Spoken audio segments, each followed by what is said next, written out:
So if you haven't caught any of these videos, I'm starting these just kind of brain dumps as I drive, and if they turn into something great to where they help some people, then so be it. So on this one, I want to talk a little bit about stress management, and life in general, that I think can add value to people's lives and probably help them navigate some stressful times as the world has got uniquely better than it has ever been, but the information flow of this better world that we live in has been negatively skewed, which is creating the mindset that things are worse than they've ever been. Now, granted, if when I get to the point where you're seeing this, I'm going to load some. I'll provide more statistical data to support some of the stuff that I'm sharing. So here we go. I think that basic life is super easy. If you remove all expectations and think about life from what is the basic necessities from a historical humanity perspective, you'll find that it is easier now than it has ever been for humans to acquire food, clothes, and shelter. So the basic needs of life are extremely easy to achieve. The challenge becomes is that we complicate life with saying that I need a specific food, I need to wear specific clothes, and I need to have a specific type of shelter. And I understand in order to have some form of satisfaction in life, there's a blend between what we need and what we want that must be achieved.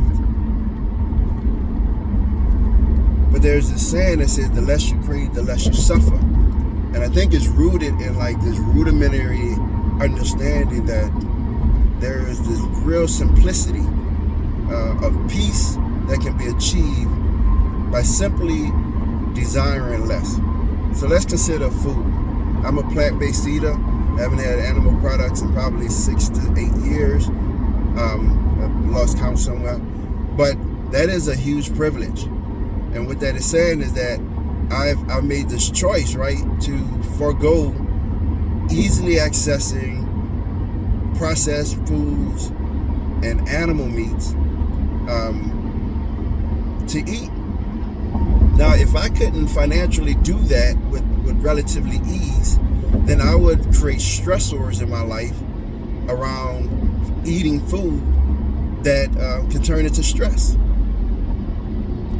I hear the argument of shelter being too expensive, and so when I think about shelter, I'm like, yes, for an individual to rent a 2, 3, in some cases 1-bedroom apartments, the financial cost based on minimum wage, lower income folks in America is kind of out of line, right?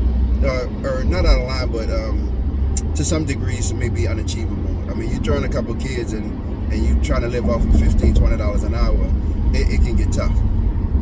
But what I realize in that same statement is that the want in terms of shelter is one's own individual, 2, 3 bedroom space. Some of us want a spot where, not only where we sleep, living room and all that, but an extra room just in case. And this causes stressors because we are trying to financially balance our lives with less resources that we may have. And I'm not talking about those who can do these things with relative ease. I'm speaking to those who are stressing because the expectation that they have is that they are supposed to be able to do it with ease. And the way the system is designed right now is becoming more and more difficult. But when I've traveled across the planet, and like this idea of all of this excessive individual space doesn't really exist.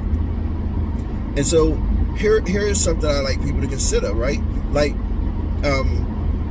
the more affluent you get, the less you need people, and so the more space you can afford on your own, given you desire it, the less you need people, the less financially well off you are, the more you need people, and so much so that that need may even come into the idea of needing a roommate in order to sustain life. But a lot of folks aren't quite okay with thinking that somehow the system, the way it's designed, I should have to need somebody to sustain my life. I don't want to have to mix my way of living with somebody else's way of living. But historically, from the humanities perspective, we've always been tribal groups that grew, right? Like when you go back to the hunter-gatherers, was like the smallest units of survival that we had. But the minute we was able to sustain more life together, we grew as a pack. So we went from small hunter-gatherer clans to tribes, to agricultural tribes, to, you know, building cities and countries. But like we have allowed money to replace the connection of humans to the point that we don't need them anymore, and we want to try to avoid having to need them. And like, I'm speaking from like a fortunate place of an affluent life, and like, I wish I needed people more. I wish I can depend and have more people in my space, especially as an extrovert. But it becomes more and more difficult because more and more of us have come to the place of just believing that we shouldn't need. And these expectations is creating more stressors that then can lead to stress in life. And then clothes will be the other one, which is the same conundrum, right? Like, it's easy to acquire clothes. They can be taken from somebody who no longer can fit them. They could get from like a Goodwill, or you can want, you know, some expensive clothes from one of these companies that I am unfamiliar with, because I have no clue what that world is like anymore. I mean, I think the most fancy thing I can think of is Gucci, which I don't even know if that's relevant no more. But like, this is, you know, that need turns into this want bleeding with the need, then causes more stresses around the clothes one may wear, and like now you can be stressed out from that. Now these basic needs that are very simple to get, and the basic rudimentary understanding of them, become more and more stressful and complicated because we derive our value from the people around us, and in deriving that value, we use like the environment's measurement of success, in a sense of what kind of food you're eating, what kind of house you live in, what kind of clothes you wear, to determine what kind of success that we have, which then again causes stressors. And the closer you are to more affluent lifestyle without actually having the affluence, the more stressors you have, and inevitably more stress.